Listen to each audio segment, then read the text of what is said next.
Somehow it feels like it's been multiple weeks since the Indie World presentation, and yet it was actually just a few days ago. I think that's how wild things have gotten, that time is passing equally slow and fast all at the same time. It's weird.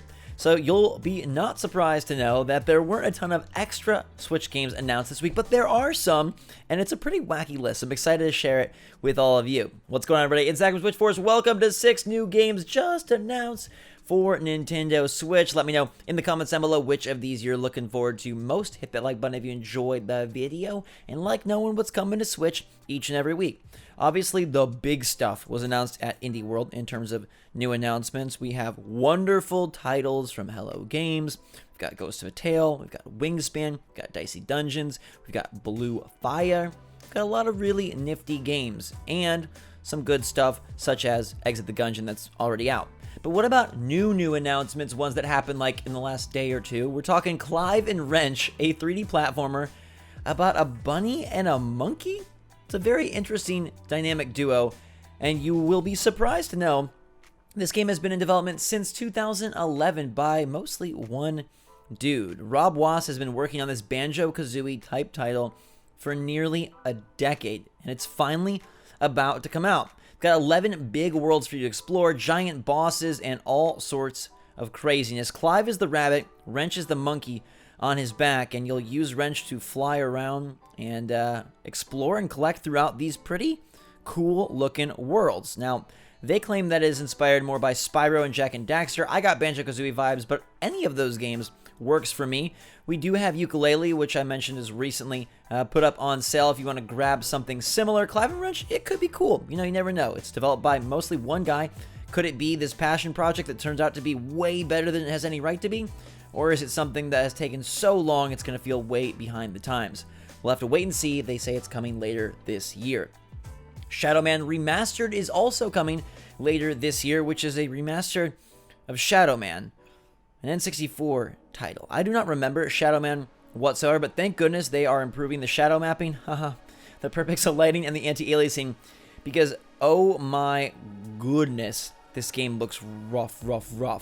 They claim that there are 40 immersive cutscenes and hours of in-game speech as you stalk criminals across 2 worlds, exploring crime scenes in the Louisiana swamplands, a New York tenement, a Texas prison, the asylum, and many other locales. You are a freaking Shadow Man, and or maybe you're trying to stop the Shadow Man. I can't quite tell. Either way, you're trying to unravel the mysteries of Deadside, gather sinister voodoo artifacts in order to solve puzzles and explore this very dark world. But as you can see from the gameplay that is out there of the old game, the original game, I don't know. It's a little rough, so I hope that they're able to rework it. But if you have fondness for this title in N64, please let me know.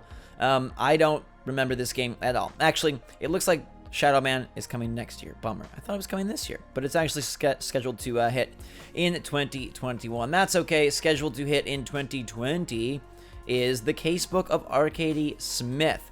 This is a game about detective work. It kind of looks like advanced LA Noire, but also minimalist LA Noire. But in some cases, very progressed LA Noire. It's a lot like a crime board game. You know, those have gained popularity lately if you've seen or played anything like Chronicles of Crime or Sherlock Holmes, where you're going around interrogating, investigating, learning what's going on, searching for clues, and then plugging in the answers to try and get the correct pattern for the crime. So you have to decide on what the method was, the motive, who you're arresting, all of those things to acquire the best score on these different crimes. You can find certain clues, explore. The world looks pretty nice, although the rest of the gameplay looks simplistic. It's hard to tell how lived in this world is, but this could be a fun one. You never know. A game like this could come out similar to Clive and Wrench and be really nifty, or could be completely dumb. But I do like that we're getting some really interesting eclectic titles this week. A bunny-monkey tandem team, freaking Shadow Man from the N64 remastered, and now the Casebook of Arkady Smith trying to solve crime in what looks like a very neon, cyberpunky type world. Now here is the weirdest yet. We've got 2 games that are both utilizing this brand new streaming technology from GenVid. So first we have Demolition Robots KK, which is a 4-player competitive robot action game.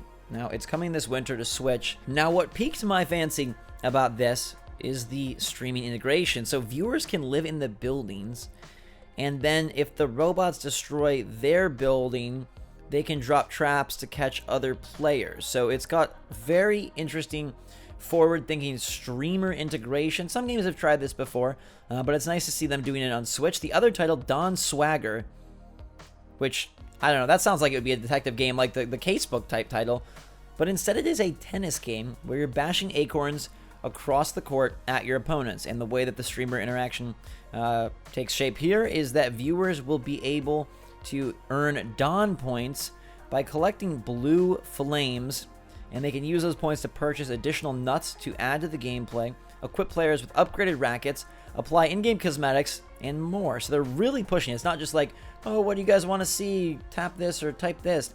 Somehow they're bringing this incredibly innovative and interactive type streaming technology. And Dennis Dyack is on board, which is very interesting to me. Dennis Dyack of Two Human fame, the man who once said that consoles would be no more the one console future. That is him.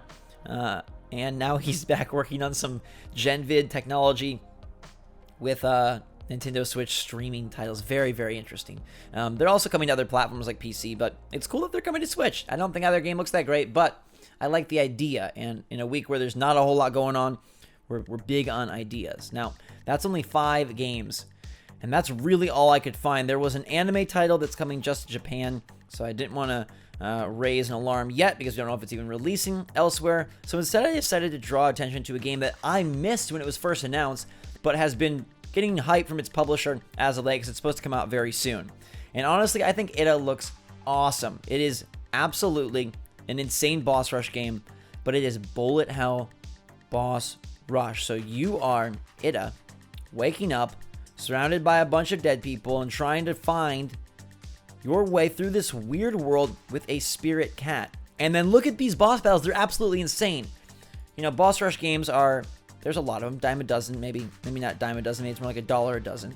And we're getting some really cool ones like that are Dark Souls-esque coming to Switch soon. They featured one at the Indie World presentation.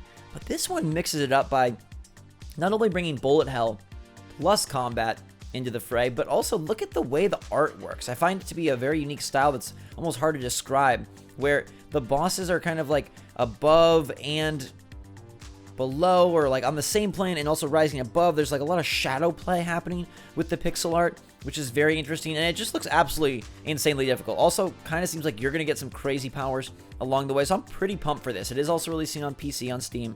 There's no set date, but they have been tweeting a lot that it's coming soon. It was initially announced back in January, and I totally missed it. So I'm really looking forward to this. And that wraps up our list. It's a short one, as I said. Indie World had everything. You can check out my Indie World reaction video if you want to know my favorites from that presentation. There were a lot of good games, from Baldo, Pixel Junk Eden 2, Blue Fire, Dicey Dungeons, Superliminal, Exit the Gungeon, Eldest Souls, that's the boss rush Dark Souls game I was telling you about, Ghost of a Tale, The Last Campfire, Sky, Wingspan. A lot of really neat stuff there.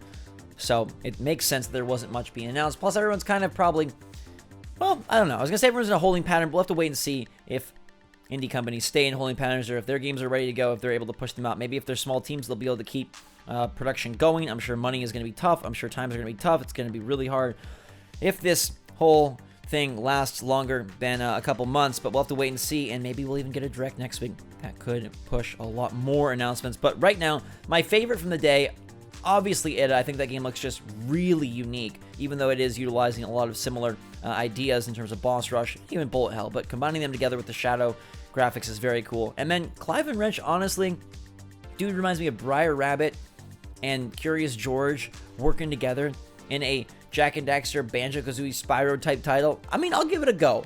Anytime you tell me that one dude made a game and he's been working on it for nearly a decade, whew. I mean, Katana Zero is one dude over like 6 years, and that's one of my favorite games on Switch. I don't think Clive and Wrench will be my favorite on Switch, but I'm willing to give it a go. It looks kind of neat. Let me know in the comments down below which of these games you are excited about, or if none, that's okay. Let me know what you liked from Indie World. That's still valid. It does still count from this week, and that's why I kind of incorporated it here at the end of the video. But let's stay tuned for next week. We'll see what's announced. Maybe we'll have a direct. I'm going to get back to paying off my Tom Nook bills. You guys have a fantastic day. Stay safe out there, everybody. Stay calm, stay chill, wash your hands, enjoy yourselves at home. And until next time, thanks again for watching. SwitchForce out.